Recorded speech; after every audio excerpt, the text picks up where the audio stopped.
What's going on? Nothing. Lots of nothing. So I see. You waiting on someone? We're waiting on God. We're petitioners here to talk to him. Petitioners? Must be something big if you're taking it right to the top. What is it this time? Shorter work weeks? Save the elephants? The Dallas Cowboys? Nothing that trivial. We're here with some major concerns that affect all people. Only we've been waiting over an hour. His assistant took off before we could ask how long we'd have to wait. Well, you shouldn't be waiting much longer. It's about time you got back. All rise for the most supreme Lord and glorious Redeemer.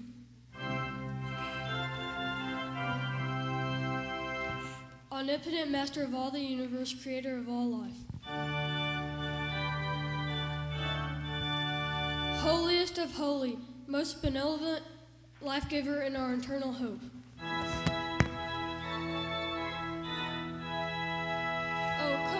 Oh, come on, God, this isn't funny.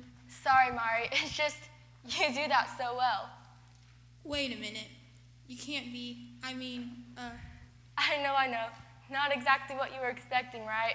Well, flowing robes, long white beard. Something like that. Something along the lines of Father Time. That's the way God usually looks. I'm a being of infinite whimsy. I can take any form. But the way you're dressed, blue jeans and a flannel shirt. Majestically practical. One of my better ideas, even if I do say so myself. How much more comfortable and reassuring the world seems when you're in old clothes.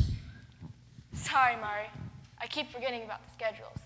You know, if it hadn't been for Mari, I'd still be trying to create the birds of the air and the fish of the sea. I suppose you were wondering why I've called you all in here. Why did I call them all here?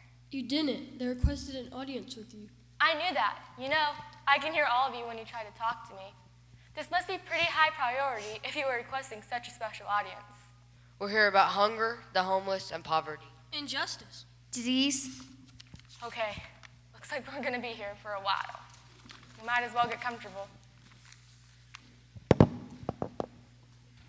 Bob, why don't you start? I don't know. This all seems pretty, I don't know. Unstructured? Informal? Yes, you have to admit, ma'am, it's not exactly what we've been led to expect. I know. People sure took a lot of fun out of being God. But be assured, I am the same God to whom you've always prayed. The same God who's had an eye on you since day one and will continue to look after you. Still doesn't feel right? Pardon me, God, but maybe if you changed. That won't be necessary. It just, well, this whole idea just takes some getting used to. That's all. Thank you. Bob, since you feel this way, what's on your mind? Hunger. Mari, go rustle up some sandwiches, would you? No. I'm not hungry. I just want to talk about hunger. What about it? There's people around you, continents, cities, countries are suffering all around you about hunger. And I grieve for each and every one of them when I take them in my arms and bring them home to me. So why not do something? What would you suggest? Feed them! Feed them? Now, why haven't I thought of that? I could do the one with the loaves and the fishes again. The crowd always seems to like that one. Do you know how much farmland lies fallow at this very moment? And why? Because people are being paid not to plant it. Thousands of food pantries and hunger relief agencies that have been set up around the world are in desperate need of supplies. Meanwhile, the demand for gourmet coffee and fancy food items have more than tripled in the past few years. Hundreds of children die every day from hunger. Meanwhile, someone moans they're out of double chocolate caramel macchiato with triple whipped cream at the coffee shop. And the children who don't starve, they grow up challenged in body and mind, not to mention spirit because they do not have enough to eat. And what would it take to feed them? Pennies a day. Pennies. I provide land, seed, energy, and technology, and the fields still lay barren. I provide caring people who volunteer long hours to staff food pantries. I provide selfless volunteers who travel thousands of miles to teach people how to farm. For heaven's sake, I even threw a rock concert to raise money for hunger relief. But the food pantries and fields still lay as empty as my children's bellies. And all the while people just like you, are complaining that there's nothing they can do about it. I supposing you want homes for everyone too, right? Yes. I provide a world with more than enough land to be settled, land to be farmed. But what happens? Someone wants to make a buck, so they put up another parking lot or another shopping mall. Perfectly good buildings that could provide simple shelter for families lie empty, all because the tax write-off is too good to jeopardize. Food and homes, both reasonable requests. And I don't find it unreasonable that you expect a little bit help on these projects. Is it? God, we got a problem. What is it now, Mari? Somebody left the water running again. How bad is it? The Mississippi's up 2 feet, and St. Louis is beginning to look like Venice East. I got the valve closed, but I'm afraid it's going to crust pretty hot. Okay, let's not panic. Start some volunteer groups filling in the sandbags. United Methodist women in that area can put together some sandwiches, casseroles, and coffee for the workers.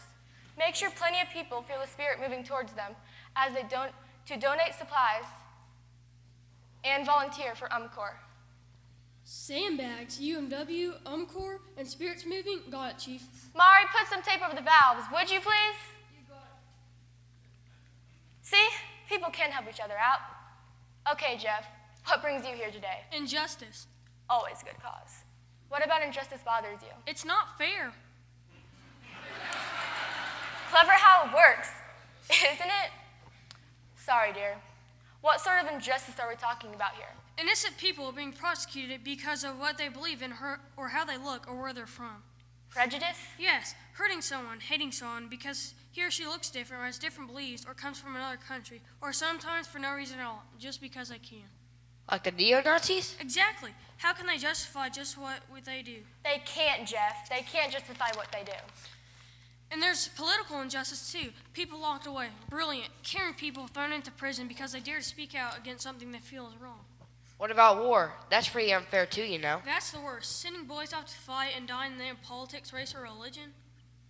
It's okay, Jeff. I've heard this one before. You were saying? Well, there's always one type of group fighting in your name. Tell me about it. You know, when I first came up with the idea of different religions, it looked so good on paper. An exchange of ideas, adaptation to different cultural needs. And now, people are throwing spears at each other, claiming only they know my true will. You can stop it. You know, there seems to be a pattern here. Pretty much people against people, doesn't it? You don't see any of my other species going at each other's throats over ideologies, do you? You don't see trees stepping out of the forest, whacking each other because their leaves are different colors. I can't say as I have never seen a battalion of wombats charging off to attack armies of aardvark. Yet men and women do the darndest things to each other. You could still put a stop to it. Who says I haven't tried? Time and time again, I've told you, love your neighbor as you love yourself. What could be plainer than that? So why doesn't it work, God? Why don't people listen to you? Some people just don't love themselves very much, Jeff. How could they love anyone else? I don't understand. Some people just don't like themselves very much. They feel weak or inadequate, so they try to prove they're strong by picking a fight with others. They aren't strong in their own belief, so they ridicule others. Think a little more land, money, and power, and they'll be happy. Next thing you know, someone else is wanting a little bit more land, money, and power, and bam, ground zero. I have to start all over again. Sometimes I wonder if this might not be the best idea. You can change it. You can too. You, Bob, Sarah, and Ellie. You can tell a few friends and they can tell a few friends. It could really happen. Not overnight, but it's a place to start. You just have to believe in what you are doing and you can work at it. God, we got a problem. What is it now, Mari? We got a volcano on Fritz in Hawaii. Terrific. What's the damage report? A couple of villages are damaged, but all people have moved to safety. Good. Good. Get in contact with the head of UMCOR and let's rebuild. Get some of those United Methodist youth groups to gather some supplies and games for the displaced kids. You got it, you're great. Sometimes. Okay, where were we? Trying to get man to help man. And woman. If you were talking about injustice here, you can't forget woman. What gave man the idea that just because I created Adam first, it gives him carte blanche over Eve? Maybe, someday, people will understand that this is all a team effort. Everybody is in the same arc, so to speak. You all have the power to make changes. What about things we can't change? Such as? disease, illness, and dying. I know death is part of life, God, but why? Why make people suffer so much in that death? Like your husband, Ellie? He shouldn't have died that way. I know. Cancer was, how can I put it into terms for you to understand? A mistake? Something like that. Ever since the moment life began, the cell was there. A little experiment that just got out of hand, hey, God? How could you?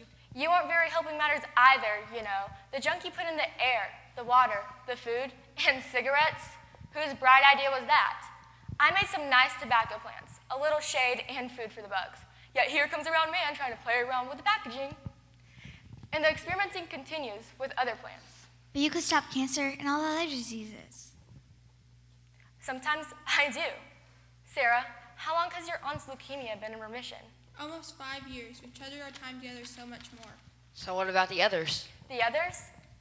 The others I try to bless with strength, courage, friends and family who care about them. Great. They still end up dead. As does everything else. Everything must come to an end in order to begin again. Ellie, in the 20 years you knew Caden, when did you two feel the closest? When we found out he was dying, And the kids, how did Mary and Bill handle it? they spent time with him, a lot of time. Did they talk? Yes, About what? about their lives, their dreams, kids' plans. But it just hurts so much, God. Of course it does. Losing someone special always hurts. But when that door was closing, Ellie, another one opened. What do you mean? Ellie and Caden shared feelings with each other they might not have ever discovered if the course of everyday life gotten in the way. They learned not to take each other for granted, like most people do. And your kids, you're closer to them now more than most parents ever hoped to be. Caden lives in them. And in time, you will learn to forget the shell of his body and remember him for his grace, his courage, his humor, and his love. Be at peace, Ellie. Caden is. But in the meantime, I will provide all doctors and scientists the knowledge, skills, and insight they need to absorb. Just think about how far you humans have come in so few years. Think about what could happen in the next decade, the next year, or even the next hour. The ties and possibilities are staggering, my children. God, I got a problem. This had better be important, Mari. Does the phrase plague of locusts ring a bell? Did I order a plague of locusts? Nope, but one of the chimps is playing around with the locust cage again. Oh my goodness! Where is this headed? Oklahoma. Release the purple martins immediately. Make sure to warn the farmers to hold off on planting. I will make sure the rain comes once the locusts are gone. You see the troubles I have without you humans getting into the act? Sarah, you haven't said much throughout this whole thing. Don't you have anything to bring to my attention? No, not really. It's nothing. Loneliness is never nothing, Sarah. How'd you know? I guess that was a silly question. You pray to me every day about your loneliness. But no one ever came, and there are so many people like me, lonely and have no one. You all have me. Forgive me, God, but sometimes that's not enough. I know that. I never intended it to be. That's why I gave you all each other. Gifts from me to you. That sounds awfully simple. It really is when you think about it, Jeff. But no one ever came to me to ease the loneliness. Sarah, listen to yourself. No one ever came. I never sent anyone. Are you expecting some sort of home delivery? Ding dong, Avon calling. Here's this month's friend. Sarah, you work all day keeping to yourself, and then arrive home to your apartment and stay there until it's time to work again. Life's out there, Sarah. I've been very busy lately. But not busy enough to ease the ache of being alone. Sarah, all around you there are busy people who are just as lonely as you. Stop waiting for them to come to you. Stop being afraid. Step outside yourself. Walk away from your own cares. It takes both time and effort to be a friend, but oh my child, it will be worth it. Join a church, a food pantry, and you will be the solution to others' problems, and you will solve your own. Oh, God. Looks like it's going to be one of those days, if you'll excuse me. That's it? That's what? You just listen to us and it's back out the door? I beg your pardon. We're talking about your people, God. Major issues affecting us all. I thought you might be a little more helpful. So you want some action, hey? Bob, you want to end world hunger? Piece of cake, no pun intended. One wave of my hand is 3 balanced meals a day for the whole world. Housing? I'll throw in a few million homes overnight. No problem. Jeff, you think injustice is unfair? Fair enough. I push a button and everybody loves everybody. Ellie, a snap of my fingers and I'll get rid of disease. Maybe just do away with dying completely. And Sarah, I'll send you so many friends you'll be begging me to cancel Facebook. I can do it. I'm God. I can do anything. But what happens then? Have everything handed to you and so you can sit back and watch the world go by? I didn't create you for that. I made you more. I gave you the brains to do more than just hold your ears apart. I gave you brains and intellect and reason so that you could search for answers on your own. I gave you a heart to feel compassion and pain. I created you with soul so you'd know, somehow, deep inside of you, that there is a heaven. It's what makes you more than dandelions. You aren't any prettier, and you're certainly just as big as a nuisance. But I gave you a soul and a heart and a mind that you wouldn't just dry to fluff and blow away in the first hard wind. Of course I could give it all to you, but what would you learn? If you never know sorrow, can you learn to embrace joy? If you never know loss, will you ever appreciate all the good things in life? If you are ever lonely, will you ever recognize the treasures you have in each other? And if you never feel pain or outrage or sorrow or compassion, will your faith still be strong enough to let you see the simple miracles every day in your lives? I can make it a perfect world, and you could coast along. But that's not living, my children. That's just existing. And I meant you for so much more. So much more. I mean for you to be me on earth, me among the many. I am with you each and every moment of each and every day. But I need to be there in you, through you. I can't sit down and play checkers, deliver meals on wheels, rescue lost kittens, and march for human rights all at the same time. Oh, maybe there's a way, but that would have Mari in a home in no time. You have to be my ears, my eyes, and my hands. All of you have to bring me to my people. But it's not always easy, God. Of course not. Nothing worth having or doing is always easy. But it can be done. My will can be done. But I need you. You? You need us? Of course I do. I need you all the time, almost as much as you need me. Neat system, isn't it?